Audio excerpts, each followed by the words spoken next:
Stephen Colbert calmly dismantled Donald Trump's bold Wharton claim in front of millions. Stephen Colbert didn't shout or attack. Stephen Colbert simply opened the official records and let the numbers speak for themselves, exposing the massive gap between Donald Trump's story and documented reality. So far, it has been a rough start to the school year for Donald Trump. Donald Trump's report card is definitely going to say he has problems working and playing well with others. The former president kept going, tossing out another line, "I hear Jimmy Kimmel is next." But the moment quickly turned into something bigger than a throwaway jab.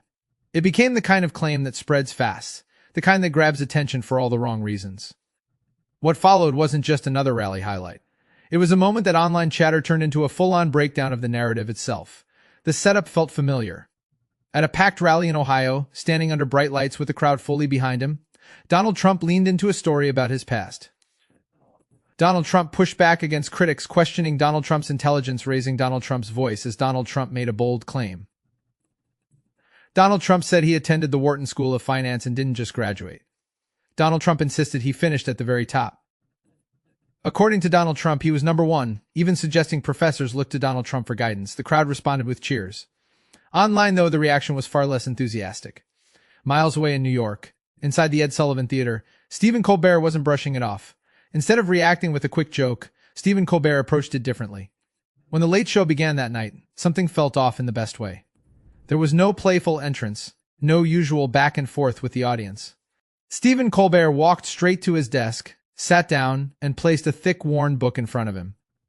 Stephen Colbert greeted viewers calmly, then brought up the rally. Stephen Colbert repeated the claim, "Top of the class, number one," letting it sit for a moment. Then Stephen Colbert's tone shifted slightly. "Claims like that," Stephen Colbert explained, "usually leave a trace. Records, lists, something official." Stephen Colbert tapped the book in front of him and revealed where it came from. The University of Pennsylvania archives. The room went quiet. Not the kind of quiet from boredom, but the kind that signals something is about to land. Slowly, carefully, Stephen Colbert opened the book. Stephen Colbert began scanning through the names of students who graduated with top honors. One section, then another. Each time Stephen Colbert pointed out the obvious absence. No Donald Trump. Not among the highest honors, not among the next tier, not anywhere in the honors lists at all. Stephen Colbert leaned back slightly, letting the tension build before continuing. Stephen Colbert said they didn't stop with honors. Stephen Colbert dug deeper. From the back of the book, Stephen Colbert pulled out a separate sheet, an official class ranking. The camera zoomed in as Stephen Colbert described what it showed. According to that document, out of a class of 366 students, Donald Trump's position wasn't even close. Stephen Colbert paused deliberately before saying the number, 364. The audience reaction was immediate and loud, part disbelief, part laughter. It wasn't just a punchline, it was the contrast that hit. A claim of being number one set against a ranking near the very bottom. But on Saturday, Donald Trump slapped back the notion that he's incompetent, tweeting, "Actually, throughout my life, my two greatest assets have been mental stability and being like really smart." Stephen Colbert held the moment, then added another line pointing out that only two students ranked lower. But Stephen Colbert didn't stop there.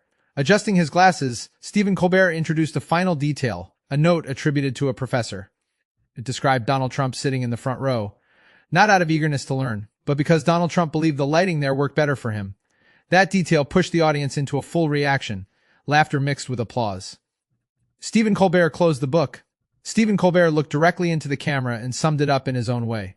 The claim of being at the top didn't match the records, not even close. Instead, what the document showed was something entirely different. A gap between image and reality that was too large to ignore. Within hours, the clip spread everywhere. What made it resonate wasn't just the humor, it was the method.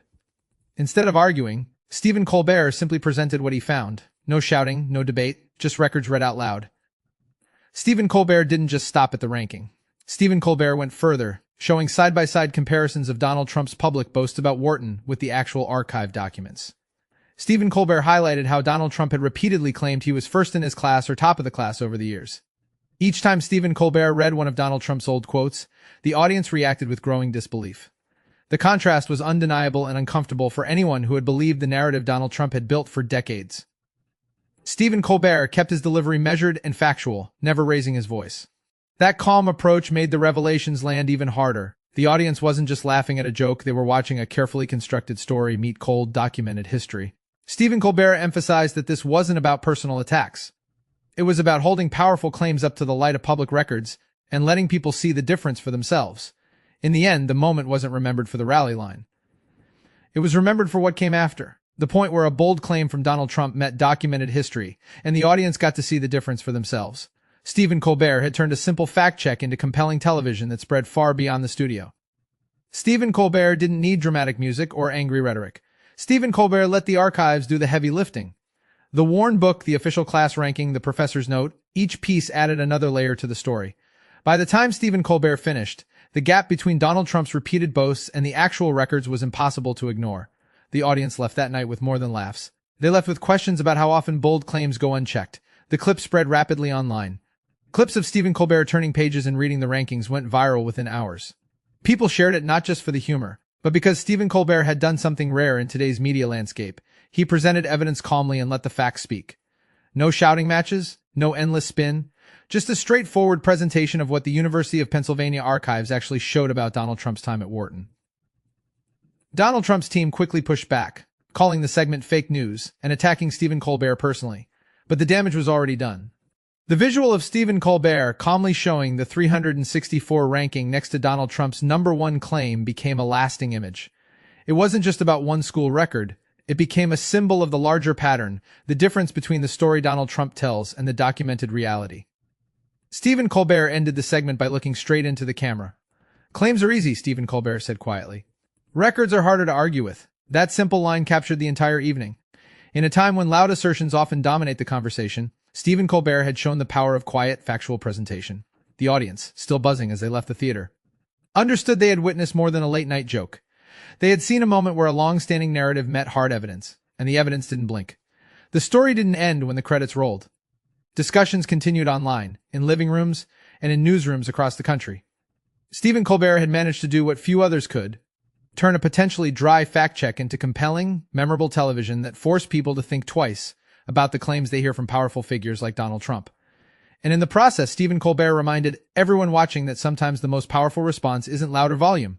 It's simply opening the book and reading what's actually there.